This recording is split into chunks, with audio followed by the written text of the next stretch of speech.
ఎన్నికలు అయిపోయిన తర్వాత అందరూ ఎగ్జిట్ పోల్స్ కోసం చూస్తున్నారు కదా. ఇది వచ్చేసరికి first step solutions Chittoor district చూద్దాం. చిత్తూరు డిస్ట్రిక్ట్లో మొత్తం 14 కాన్స్టిట్యున్సీస్ ఉన్నాయి. ఒకటి తంబాలపల్లె, పెద్దిరెడ్డి ద్వారకనాథ్ రెడ్డి వైఎస్ఆర్సీపీ నుండి, కూటమి నుండి జయచంద్రారెడ్డి, రిజల్ట్ వైఎస్ఆర్సీపీ. 2 పీలేరు వైఎస్ఆర్సీపీ నుండి చింతాల రామచంద్రారెడ్డి, కూటమి నుండి నల్లారి కిషోర్ కుమార్ రెడ్డి, రిజల్ట్ వైఎస్ఆర్సీపీ. 3 మదనపల్లె, ఇక్కడ వైఎస్ఆర్సీపీ నుండి నిస్సార్ అహ్మద్, కూటమి నుండి షాజహాన్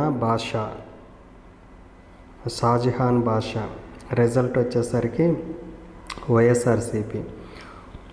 4 పొంగనూరు, పెద్దిరెడ్డి రామచంద్రారెడ్డి వైఎస్ఆర్సీపీ, కూటమి నుండి చెల్లా రామచంద్రారెడ్డి, రిజల్ట్ వైఎస్ఆర్సీపీ.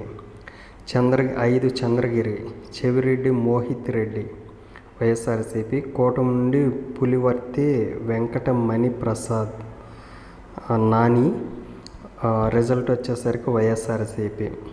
6 నగరి, ఆర్కే రోజా వైఎస్ఆర్సీపీ, కూటమి నుండి గాలి భానుప్రకాష్, ఇది ఎన్డీఏ. 7 గంగాధర్ నెల్లూరు, వైఎస్ఆర్సీపీ నుండి కె కృపాలక్ష్మి, కూటమి నుండి డాక్టర్ ఎంవి థామస్, రిజల్ట్ వచ్చేసరికి వైఎస్ఆర్సీపీ. 8 చిత్తూరు, వైఎస్ఆర్సీపీ నుండి విజయానంద రెడ్డి, కూటమి నుండి గురజాల జగన్మోహన్, ఇది రిజల్ట్ వైఎస్ఆర్సీపీ.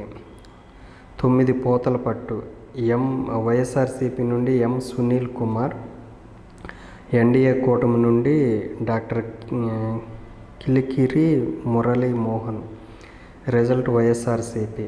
10 పలమనేరు, వైఎస్ఆర్సీపీ నుండి ఎన్ వెంకట్ గౌడ, కూటమి నుండి అమర్నాథ్ రెడ్డి ఎన్, ఇది ఎన్డీఏ. 11 కుప్పం, కేఆర్జే భరత్, కూటమి నుండి నారా చంద్రబాబు నాయుడు, ఇది 50-50. 12 తిరుపతి, బోమన అభినయ్ రెడ్డి, తర్వాత కూటమి నుండి ఆరణి శ్రీనివాసులు జంగాలపల్లి, ఇది రిజల్ట్ వైఎస్ఆర్సీపీ. 13 శ్రీకాళహస్తి, వైఎస్ఆర్సీపీ నుండి బియ్యపు మధుసూదన్ రెడ్డి, తర్వాత కూటమి నుండి బొజ్జల వెంకట సుధీర్ రెడ్డి, రిజల్ట్ వైఎస్ఆర్సీపీ. 14 సత్యవేడు, వైఎస్ఆర్సీపీ నుండి నూకతోటి రాజేష్, కూటమి నుండి కోనేటి ఆదిమూలం, ఇది రిజల్ట్ వచ్చేసరికి వైఎస్ఆర్సీపీ. సో టోటల్ 14 సీట్లలో వైఎస్ఆర్సీపీ 11, కూటమి 2, క్లోజ్ కంటెస్టెంట్ 1.